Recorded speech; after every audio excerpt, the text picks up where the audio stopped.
ఈరోజు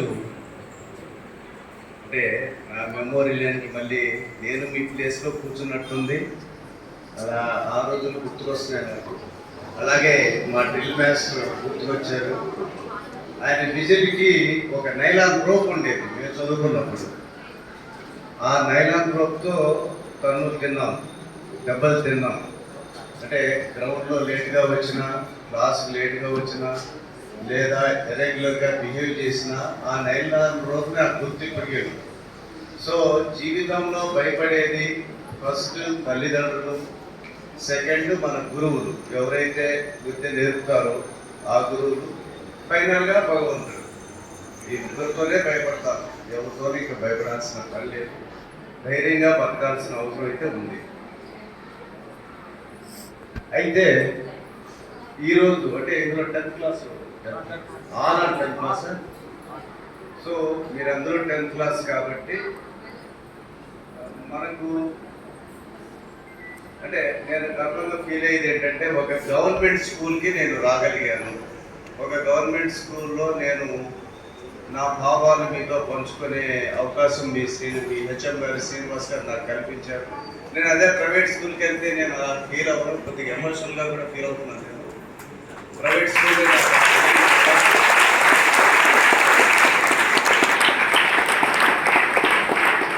నేను చదువుకున్న రోజులైతే గవర్నమెంట్ కాలేజీలో సీట్ వచ్చిందంటే వాడు ఏమంటారు, మీరు తోపు ఏదో అంటారు కదా. గవర్నమెంట్ కాలేజీలో సీట్ వచ్చిందంటే వాడు టాప్ స్టూడెంట్ అనమాట. సో ఈరోజు కూడా గవర్నమెంట్, ఎందుకంటే ఇక్కడ పర్మనెంట్ స్ట్రక్చర్ ఉంటుంది. ఏ మాస్టర్ అయినా మనం ఆ స్కూల్ వదిలేసి మళ్ళీ వెళ్ళి, అంటే నేను వెళ్ళాను నా స్కూల్కి. నా ఉద్యోగం వచ్చిన తర్వాత నా గురువులు అంటే అందరు గురువులు నచ్చరు. ఒక గురువు ఎవరో ఒకరు నచ్చుతారు. తెలుగు మాస్టర్, మ్యాథ్స్ ఎవరో ఒకరు నచ్చుతారు. కొంతమందికి ఇద్దరు నచ్చుతారు, కొంతమందికి అందరూ నచ్చుతారు. సో మనకి ఎవరైతే మ్యాథ్స్ నచ్చుతారో, ఎవరైతే మనకు నచ్చేటట్టు చెప్తారో ఆ సబ్జెక్ట్లో నాకు తెలుగు మ్యాథ్స్ బాగా ఇష్టం. అన్ఫార్చునేట్లీ ఈ కాలంలో తెలుగు లేదు. తెలుగు మ్యాథ్స్ నాకు బాగా ఇష్టమైతే నాకు 74 మార్కులు వచ్చాయి తెలుగులో. మిగిలినవన్నీ 40, 45 ఆ రేంజ్లో వచ్చాయి. మ్యాథ్స్ మళ్ళీ బాగానే వచ్చాయి. అలాగా మీరు అంటే before going to particular subject మీరు భయపడాల్సింది, గౌరవించాల్సింది, పూజించాల్సింది తల్లిదండ్రులు, తర్వాత గురువే. అది ఓన్లీ ప్రైవేట్ స్కూల్లో కాకుండా గవర్నమెంట్ స్కూల్లో ఉన్న వాళ్ళకి అవకాశం ఉంటుంది. ఎందుకంటే ఇక్కడ ఈ teachers permanent till their retirement. Retire అయ్యేంత వరకు వాళ్ళు ఈ స్కూల్లో కాకపోతే ఎక్కడొక స్కూల్లో ఉంటారు. అదే ప్రైవేట్ స్కూల్లో ఉండరు. ఈరోజు ఒక చోట ఉంటారు, రేపు ఇంకో చోట ఉంటారు, మళ్ళీ దొరకరు. సో గురువు అనేది మన గుండెల్లో చివరి వరకు నాకు ఫలానా మ్యాథ్స్ దగ్గర ఇది నేర్చుకున్నాను అనేది నాకు గుర్తు. ఇప్పటికేను అప్ టు 10th క్లాస్ నేను చదివిన మ్యాథ్స్ నాకు గుర్తు. ఆ గురువును మనం గుర్తు పెట్టుకున్నంత వరకు మనకు విద్య ఆటోమేటిక్గా వస్తానే ఉంటుంది. చిన్న చిన్న అవాంతరాలు మనం కల్పించుకుంటే తప్ప ఆ గురువులోని మనం దైవాన్ని చూస్తే మనకి విద్య ఆటోమేటిక్గా వస్తుంది. వేరే మైండ్లో వేరేవి రావు. సో గురువుకున్న స్థానం అది. పూర్వం గురువులు దండన ఉండేది, ఇప్పుడు దండన లేదు. మీకు దండించకూడదు కదా, అవునా? దండిస్తే మళ్ళీ మీ పిల్లలు, మీ పేరెంట్స్. సో మరి ఎవరికి భయపడతాం మనం? ఇంట్లో తల్లిదండ్రుల 2 ఉద్యోగాలు, లేదా వాళ్ళ బిజీలో వాళ్ళు ఉంటారు. మాస్టరు ఏమీ అనకూడదు. మరి ఎవరికి భయపడతాం? భయం అనేది ఉండాలా వద్దా? జనరల్గా ఎవరికి? అమ్మకు భయపడతాం. ఎందుకంటే 4 పీకుతుంది తేడా వస్తే. తండ్రి ఎక్కడో ఉంటారు, ఆయన బిజీలో ఆయన ఉంటారు. సో తల్లి పాత్ర ఎక్కువ. సో ఆ తల్లి మీద మనం ఎక్కువ గౌరవభావంతో ఉంటే, కన్న తల్లి కదా, మనం వేరే వ్యసనాలకి వెళ్ళాం. సో మీ మైండ్ ఎంతసేపు తల్లిని, గురువును అనుసరించుకుంటూ పోతే వేరే ఇతర అవగాహన, అది మేడం గారు అన్నారు, మీ అందరికీ అవగాహన చేస్తున్నాము అది తెలిసి. ఆ స్థాయి ఎందుకు వచ్చింది సమాజం? మీలో అవగాహన కల్పించడానికి ఇప్పుడు నాకు వేరే పని లేదా, మాస్టర్కి వేరే పని లేదా, మేడంకి వేరే పని లేదా, వేరే పనులు ఉన్నాయి. అవన్నీ మానేసి మీ సార్ పాఠం చెప్పడం మానేసి మీకోసం అవగాహన పెట్టాల్సిన అవసరం వచ్చింది. ఎందుకు ఈ సమాజం ఎందుకు ఇలా తయారైంది, అది మీలో ఆ భావన రావాలి, ఆ ఆలోచన రావాలి. ఇప్పుడు ఇంటికి వెళ్ళగానే మీరు ఏం చేస్తారు, టీవీయో సెల్ ఫోను, టీవీ కూడా చూడరేమో, సెల్ ఫోన్ అయినా సెల్ ఫోన్ పట్టుకుంటే మీలో ఆలోచనలు రావు. అంటే మంచి ఆలోచనలు కానీ, లేదా ఏమంటారు, మేము ఆ రోజుల్లో అన్యాయాన్ని ఎదిరించాలా. నేను ఇన్ఫార్మ్ సర్వీస్లో వచ్చాక మాట్లాడకూడదు, అన్యాయం ఎక్కడ జరుగుతుంది, ఎందుకు, ఇది ప్రశ్నించాలా అనే భావన మీరు ఐడియల్గా ఉంటేనే వస్తారు. అలాగే మనం ఈ పోస్ట్ కొట్టాలా, ఈ సీట్ సాధించాలా అన్నది మీరు సింగిల్గా ఉంటేనే మీకు ఆలోచనలు వస్తాయి. సెల్ ఫోన్ టీవీ పట్టుకున్నారా, మీ ఆలోచనల్ని మీరే నాశనం చేసుకుంటారు. అది ఉండాలా, సెల్ ఫోన్ చూడాలా, టీవీ చూడాలా అనేది that is up to you, మీ ఇష్టం. కానీ సమాజానికి మీరు భారం అవుతారు తర్వాత. అందుక మీకు భగవంతుడి జన్మనిచ్చింది, అందుక మీరు ఈ జీవితం, మనిషి జీవితం అందుక మనకి ఇచ్చింది, దానికి కాదు కదా. మనం సమాజానికి బరువు కాకూడదు, సమాజానికి మంచి చేయాలా. ఓకే, మంచి చేయడం చేత కాదు, సమాజానికి చెడు చేయరాదు. చెడు చేయరాదంటే ఏం చేయాలా? ఇప్పుడు పాయింట్ వద్దాం. ఈరోజు అంతర్జాతీయ మాదక ద్రవ్యాల దుర్వినియోగం మరియు అక్రమ రవాణా వ్యతిరేక దినోత్సవం అని 1939 నుంచా జరుపుకుంటున్నది. 39లో డిక్లేర్ అయిందా? 1839 అలాగే 1987 ఇందాక సార్ అన్నట్టు. మరి ఎవరు ఆ వినియోగాల్లోకి నుంచి బయట పడలేదు. ఆ వినియోగంలో ఎందుకు వెళ్ళిందో దాంట్లో వెళ్తే ఇంకా చాలా టైం తీసుకుంటుంది. దానికి మనకి ఒక చట్టం అంటూ ఒకటి నియంత్రించాలి కదా. దీన్ని నియంత్రణ స్మోకర్స్ ఉన్నారా మీకు? అంటే ఈ మాదక ద్రవ్యాల వరకు అంటే క్యూరియాసిటీ డెవలప్ అవుతుంది, ఏంటది అని మీకు తెలియదు. ఆ క్యూరియాసిటీతో దాని జోలికి వెళ్తారు. బట్ ఇప్పుడు దాని జోలికి వెళ్ళేటువంటి మీ అందరికీ స్మార్ట్ ఫోన్లు ఉన్నాయి కదా, ఇళ్లలో ఉన్నాయా? ఎస్పెషల్లీ జెంట్స్, అబ్బాయిలు. అది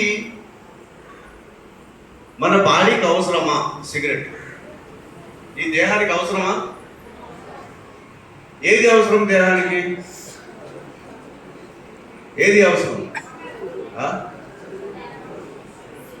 న్యూట్రిషన్స్ కానీ, కార్బోహైడ్రేట్లు కానీ ఏవో చెప్తా ఉంటారు కదా, అవి మనకు అవసరం. మీరు జీవితంలో నేర్చుకోవాల్సింది మన బాడీకి ఏది అనవసరం. ఏదైనా తినేటప్పుడు కానీ, ఏదైనా తాగేటప్పుడు కానీ మీ చేతిలో సెల్ ఫోన్ ఉంటుంది. ఒకసారి దీని అవసరం ఏంటి, ఇది చేస్తే మన బాడీ మీద, మన దేహం మీద ఎంత దుష్ప్రభావం చూపిస్తుంది, అదొక్కటి మీరు నేర్చుకుంటే 50 years దాటిన తర్వాత దర్జాగా బతకగలరు.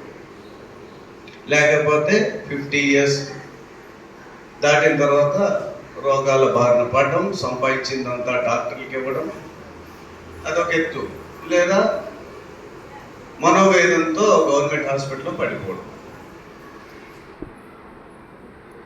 దానికి కాదు కదా మనం పుట్టింది, భగవంతుడి దగ్గర మనకు జన్మనిచ్చింది దానికా కాదు కదా.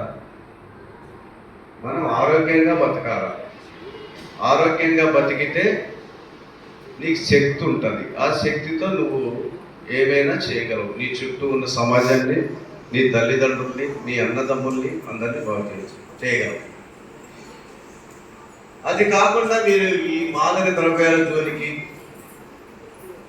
అంటే నేను మాదక ద్రవ్యాల గురించి మీకు ఎందుకు చెప్పదలుచుకోవట్లేదంటే మీ ఫేసుల్లో ఎవరు అలా వెళ్ళేటట్టు నాకు కనపడట్లే. అలాంటి ఆలోచన ఎవరికైనా ఉందా? ఆ మాదక ద్రవ్యాలు అంటే మీకు తెలీదు. నేను అన్నెసరీ ఎందుకు చెప్పాలో మీకు అని ఆలోచిస్తున్నాను.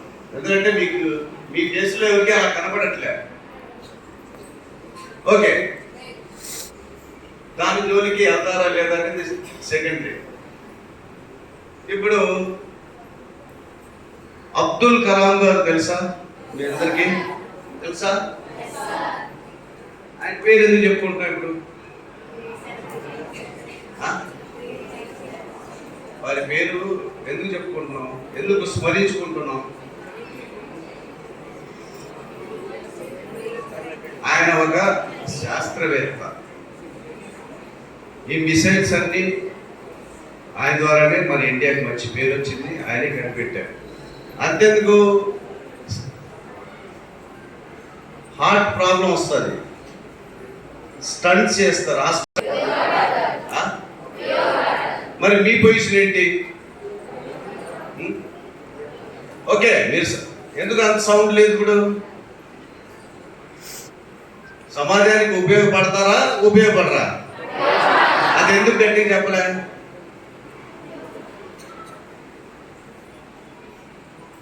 సో అది ఎంత గట్టిగా చెప్పారో ఇదే అంత ధైర్యంగా మీరు చెప్పగలగాల.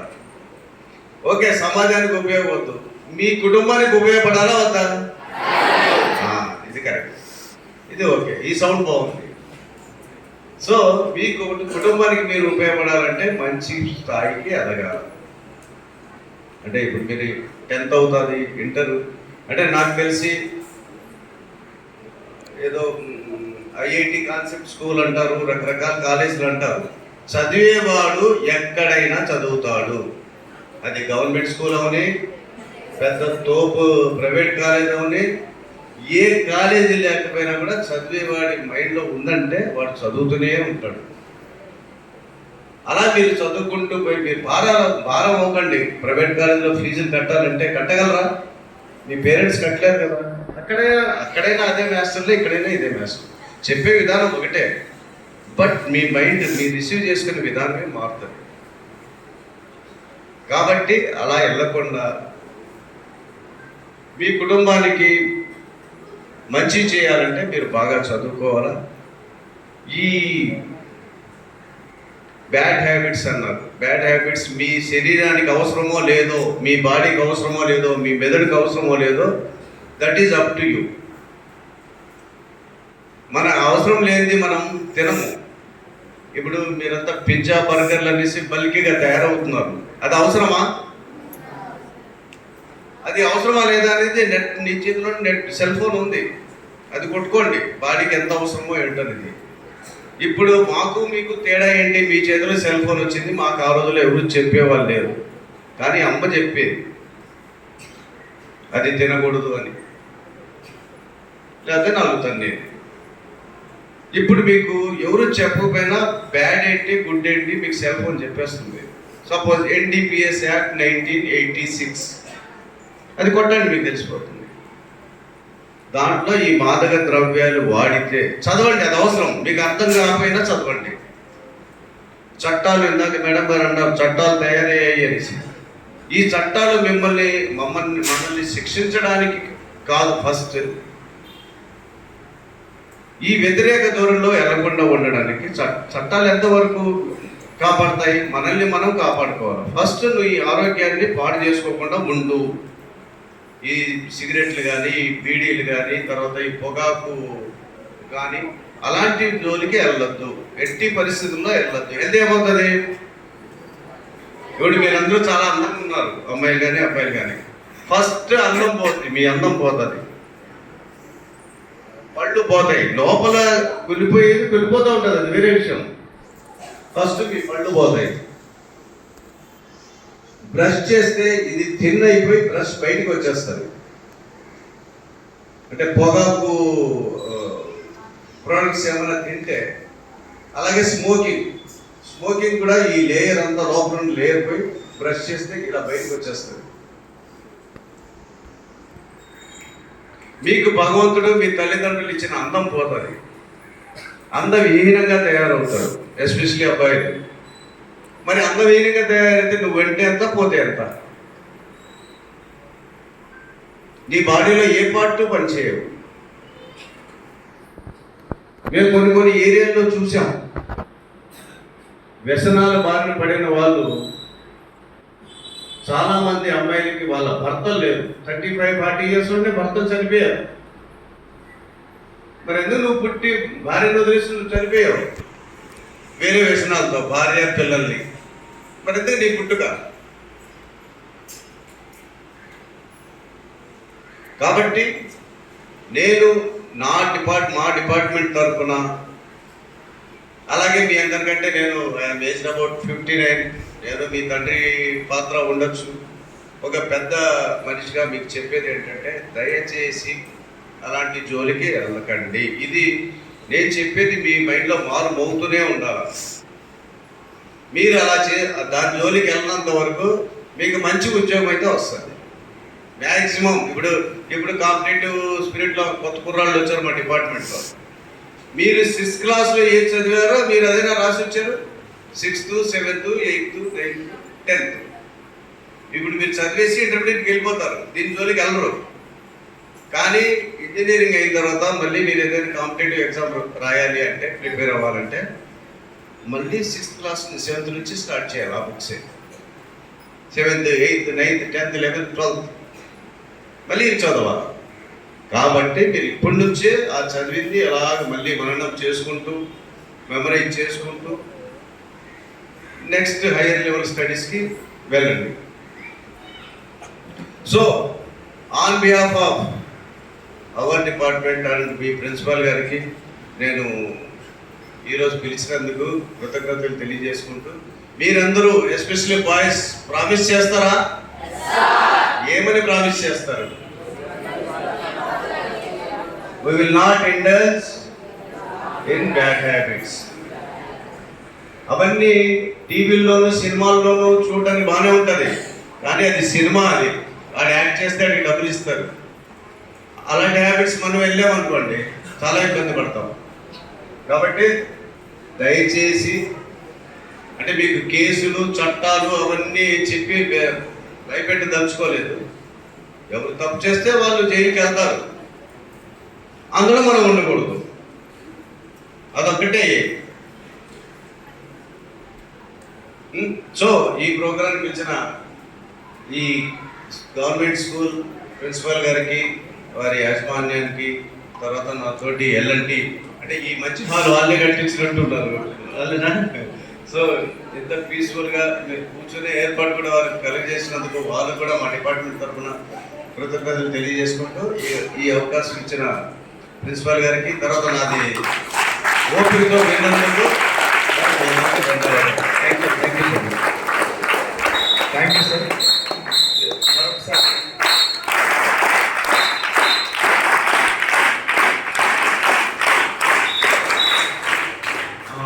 జిల్లా స్థాయి ఉన్నతాధికారి ఆర్ ప్రసాదరావు గారు తన బాల్య స్మృతుల్ని గుర్తు చేసుకుంటూ, మీకు అసలైన విషయాల్లోకి అనవసరంగా తొంగి చూడనివ్వకుండా కరెక్ట్గా హృదయానికి అత్తుకునేలాగా మీరు విన్నారా? అబ్బాయిలు విన్నారా? చాలా చక్కగా చెప్పారు, మీకు అర్థమయ్యే భాషలో చెప్పారు. ఆ మేరకు మనము మన పాఠశాల తరఫున సమాజానికి ఉపయోగపడే విధంగా మనం తయారవుతామని ఖచ్చితంగా హామీ ఇస్తున్నాం. ఇక్కడ వచ్చిన యజ్వేంద్ర సింగ్ గారికి, అట్లాగే మన ఆర్ ప్రసాదరావు గారికి అండ్ ఎంటైర్ డిపార్ట్మెంట్కి కూడా ఖచ్చితంగా, మొత్తం department, excise and prohibition department కానీ, పోలీస్ డిపార్ట్మెంట్ కానీ ఖచ్చితంగా జడ్పీహెచ్ఎస్ నడుపురు పిల్లలు ఎప్పుడూ కూడా ఆ రికార్డ్స్లోకి వెళ్లకుండా డిపార్ట్మెంట్కి సహకరించే విధంగా మనం చేద్దామని ఆశిస్తూ, ఇప్పుడు ఒకసారి మనం చివరిగా ఒక ప్రతిజ్ఞ, అఫీషియల్గా ఉండే ఒక ప్రతిజ్ఞ మన రామచంద్ర నాయుడు గారు చేయిస్తారు, డ్రిల్ మాస్టర్.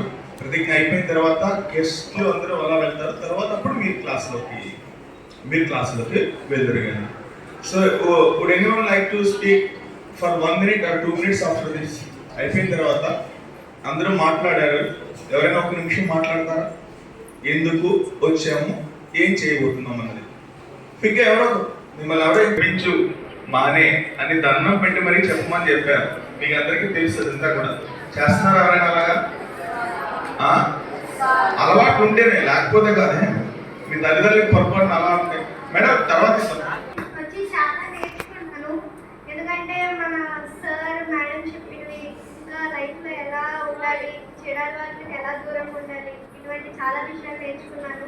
ఇంకా నేను నా ఏజ్ ఉన్న వాళ్ళని కూడా నేర్పిస్తానని నేను చెప్పుకొచ్చుకున్నాను. Thank you. మీ పేరు చెప్పుకోండి అక్కడ. అంతర్జాతీయ మార్గద్రవ్య వ్యతిరేక దినోత్సవం మరియు అక్రమ రవాణా నిరోధక దినోత్సవం 2025 సందర్భంగా ఈ క్రింది ప్రతిజ్ఞ చేస్తున్నాను. మాదక ద్రవ్యాల దుర్వినియోగం మరియు వాటి అక్రమ రవాణా వల్ల వ్యక్తిగత జీవితాలు, కుటుంబాలు మరియు సమాజం నాశనం అవుతాయని నేను స్పష్టంగా గుర్తిస్తున్నాను. మాదక ద్రవ్యాలకు పూర్తిగా దూరంగా ఉంటానని మరియు ఇతరులను కూడా వాటికి దూరంగా ఉండమని ప్రోత్సహిస్తానని ప్రతిజ్ఞ చేస్తున్నాను. మాదక ద్రవ్యాల వినియోగం మరియు అక్రమ రవాణాకు వ్యతిరేకంగా అవగాహన కల్పించడానికి మరియు యువతను రక్షించడానికి నా వంతు కృషి చేస్తాను. మన సమాజాన్ని ఆరోగ్యకరమైన, సురక్షితమైన మరియు మాదక ద్రవ్యరహిత ప్రపంచంగా మార్చడానికి సామూహిక ప్రయత్నాలకు కట్టుబడి ఉంటాను.